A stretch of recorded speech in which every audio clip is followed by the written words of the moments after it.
महाराष्ट्र चुनाव के नतीजे आए 10 दिन बीत चुके हैं, लेकिन अभी तक महाराष्ट्र का मुख्यमंत्री कौन होगा इसका बेसब्री से इंतजार ना ही केवल महाराष्ट्र की जनता बल्कि देश भर की जनता कर रही है।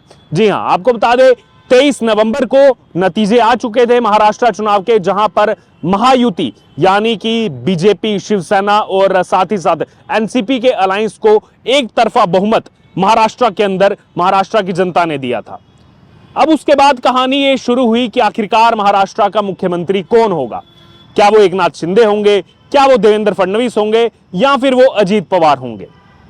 सीटें कम होने के बावजूद यहां पर अजीत पवार का नाम भी चल रहा था, हालांकि वो नाम पहले ही जो है हटा लिया गया था। लगातार चर्चाओं का दौर चलता रहा और इसी बीच कुछ दिन बाद ये एकनाथ शिंदे की तरफ से कहा गया कि जो भी फैसला मोदी और अमित शाह करेंगे वो उनको सर्वमान्य है।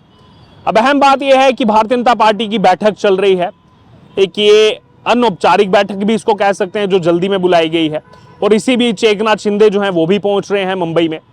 और भारतीय जनता पार्टी की तरफ से जो 2 ऑब्जर्वर यहां पर भेजे जा रहे हैं, जिसमें विजय रूपानी जो कि गुजरात के पूर्व मुख्यमंत्री हैं, और साथ ही साथ वित्त मंत्री निर्मला सीतारमण केंद्रीय वित्त मंत्री, उनको ऑब्जर्वर के नाते यानी कि पर्यवेक्षक के नाते जो है महाराष्ट्र भेजा जा रहा है।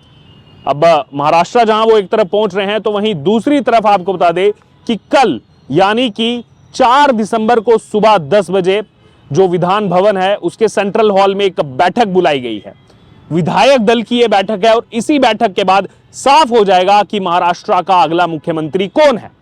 और मुख्यमंत्री जो होगा उसके लिए शपथ ग्रहण समारोह की तैयारियां भी जोरों शोरों से चल रही हैं। मुंबई के आजाद मैदान में अभी से तैयारियां जो हैं वो की जा रही हैं शपथ ग्रहण समारोह की, और 5 दिसंबर को ठीक शाम 5 बजे यह शपथ ग्रहण समारोह होगा, जिसमें प्रधानमंत्री नरेंद्र मोदी के पहुंचने की भी खबर आ रही है सूत्रों के हवाले से कि पीएम मोदी उसमें शामिल रहेंगे। जितने भी एनडीए शासित राज्य हैं वहां के मुख्यमंत्री और तमाम वीवीआईपीज जो हैं वो इस शपथ ग्रहण समारोह में शामिल होंगे। लेकिन अब यहां पर सवाल यह है कि आखिरकार ये शपथ ग्रहण समारोह जो होगा इसमें मुख्यमंत्री पद की शपथ लेगा कौन, क्योंकि अगर यह नाम देवेंद्र फडणवीस होता तो शायद अब तक ऐलान हो चुका होता। हो सकता है कि देवेंद्र फडणवीस ही वो नाम हो, लेकिन बीजेपी हमेशा से सरप्राइजेस देती रहती है। चाहे फिर वो पिछली बार ही हमने देख लिया मध्य प्रदेश हो, छत्तीसगढ़ हो, राजस्थान हो, उड़ीसा हो, बीजेपी को सरप्राइज देने के लिए जाना जाता है कि एक ऐसा चेहरा उठा करके सामने लाते हैं जो शायद किसी ने कल्पना भी ना की हो। दरअसल देवेंद्र फडणवीस के साथ भी यही हुआ था 2014 में, जब देवेंद्र फडणवीस को मुख्यमंत्री बनाया गया था। दूसरी बार देवेंद्र फडणवीस चुन करके आए थे। इससे पहले 2009 में वो चुनाव जीते थे। 2014 का चुनाव जब जीते और अलायंस में शिवसेना के साथ सरकार बनाई गई तो देवेंद्र फडणवीस भी चौंकाने वाला नाम था। और उसके बाद ये खबर सामने आई थी कि मेयर रहते हुए नागपुर में जब वो मेयर थे, मेयर रहते हुए देवेंद्र फडणवीस ने जो काम किए थे उसी की बदौलत उनको 2014 में मुख्यमंत्री की जिम्मेदारी दी गई। सेम चीज 2024 में भी रिपीट देखी हुई मिल सकती है। एक तरफ समीकरण ये भी कह रहे हैं कि कोई ना कोई मराठा चेहरा जो है वो यहां पर हो सकता है जिसको मुख्यमंत्री पद जो है यहां पर दिया जा सकता है। लेकिन क्या उस नाम पर एकनाथ शिंदे, अजीत पवार क्या वो सहमति जताएंगे? डिप्टी सीएम कौन बनेगा? केवल सीएम की लड़ाई नहीं है, लड़ाई डिप्टी सीएम पद की भी है कि क्या एकनाथ शिंदे उस पद को स्वीकार करेंगे? क्या उनकी पार्टी से कोई और यहां पर वो नेता होगा, कोई और यहां पर वो विधायक होगा जो डिप्टी सीएम का जिसको यहां पर जिम्मेदारी दी जाएगी?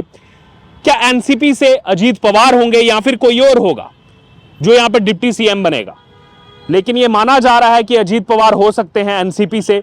लेकिन दूसरी तरफ क्या एकनाथ शिंदे डिप्टी सीएम बनेंगे, या फिर एक और इस बीच ट्विस्ट देखा जा रहा है कि हो सकता है कि एकनाथ शिंदे को केंद्र सरकार में लिया जाए, केंद्र में कोई बड़ा मंत्री पद उनको, कैबिनेट मिनिस्ट्री जो है वो यहां पर एकनाथ शिंदे को दी जा सकती है। ये भी यहां पर इंट्यूशंस चल रहे हैं।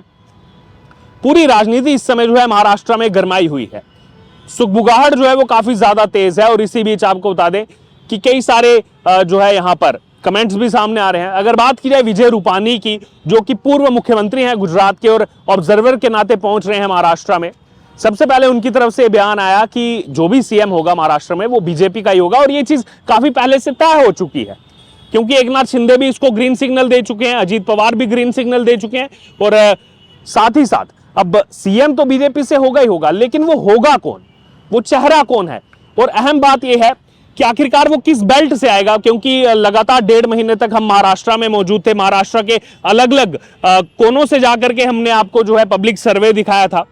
हमने मुंबई से शुरुआत की थी, फिर नागपुर में जाना हुआ, अकोला में जाना हुआ, अलग अलग क्षेत्रों में, नासिक में जाकर के हमने सर्वे किया था। क्योंकि महाराष्ट्र की अगर बात की जाए तो डेमोग्राफी अगर आप महाराष्ट्र की देखेंगे तो काफी क्षेत्रफल के हिसाब से काफी बड़ा है और अलग अलग उसमें रीजन है। मराठवाड़ा क्षेत्र है, विदर्भ क्षेत्र है जिसमें नागपुर पूरा आता है। उसके अलावा अगर बात की जाए तो कोंकण क्षेत्र है, मुंबई का क्षेत्र वहां पर आता है, नासिक क्षेत्र वहां पर है।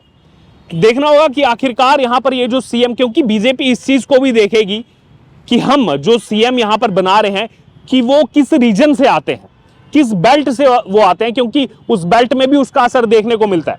जैसे जब हम पहुंचे थे कवरेज के लिए और थाने में जब हम गए जहां से एकनाथ शिंदे चुनाव लड़ते हैं, जब उस कॉन्स्टिट्यूएंसी से हमने जाकर के कवरेज की थी तो वहां के लोगों को भी एक हिसाब से ये चुनना था कि हम देखिए एक सीएम की कॉन्स्टिट्यूएंसी से हैं। और यही हमें नागपुर दक्षिण पश्चिम में भी देखने को मिला था, देवेंद्र फडणवीस की जो कॉन्स्टिट्यूएंसी है, कि हम एक विधायक के लिए नहीं, हम तो एक सीएम के लिए जो है यहां पर वोटिंग कर रहे हैं। लेकिन अब सीएम होगा कौन, ये सब निर्णय जो है वो 23 नवंबर पर छोड़ा हुआ था कि जो नतीजे आएंगे उस हिसाब से, अगर ये 146 के आसपास, 145 के आसपास मामला होता तो शायद देवेंद्र फडणवीस ही सीएम होते या फिर एकनाथ शिंदे ही सीएम होते। लेकिन अब एक तरफा बहुमत मिल चुका है, 2/3 से ज्यादा यहां पर सीटें आ चुकी हैं। विपक्ष के पास तो ऑफिशियल अगर देखा जाए तो यहां पर नेता प्रतिपक्ष बनाने जितनी सीटें भी नहीं बची हैं, क्योंकि नेता प्रतिपक्ष बनाने के लिए 10% सीटें चाहिए। हो सकता है किसी का वहां पर नाम की घोषणा की जाए, लेकिन उतनी सीटें भी ना तो कांग्रेस के पास है, ना ही एनसीपी शरद पवार के पास, ना ही शिवसेना उद्धव बाला साहब ठाकरे के पास। लेकिन संजय राउत का फिर से बयान आया है, संजय राउत ने फिर से जो है यहां पर खिल्ली उड़ाई है कि सरकार नहीं बन रही, अभी तक सीएम यहां पर तय नहीं किया गया है। बहरहाल अब कुछ ही घंटों का समय बाकी रह गया है, जब ये तय हो जाएगा और ये सामने आ जाएगा कि आखिरकार महाराष्ट्र का मुख्यमंत्री कौन बनने जा रहा है और उसके बाद डिप्टी सीएम कौन होगा, इससे भी, इस खबर से भी पर्दा जो है उठ जाएगा। बहरहाल चर्चाओं का बाजार अभी भी गर्म है। आपको क्या लग रहा है, कौन होगा महाराष्ट्र का अगला मुख्यमंत्री? क्या वो देवेंद्र फडणवीस ही होने जा रहे हैं या फिर बीजेपी फिर से कोई बड़ा सरप्राइज यहां पर देने जा रही है? क्योंकि हमेशा से ये देखा जा रहा है कि जो नाम जनता सोच करके चलती है वो नाम आखिरी समय में बदल जाता है। अब वो क्या नाम वहां पर विधायक दल की बैठक के बीच से, क्योंकि आज भी जब निर्मला सीतारमण और विजय रूपानी पहुंच रहे हैं महाराष्ट्र में, तो आज भी एक बैठकों का दौर चलेगा।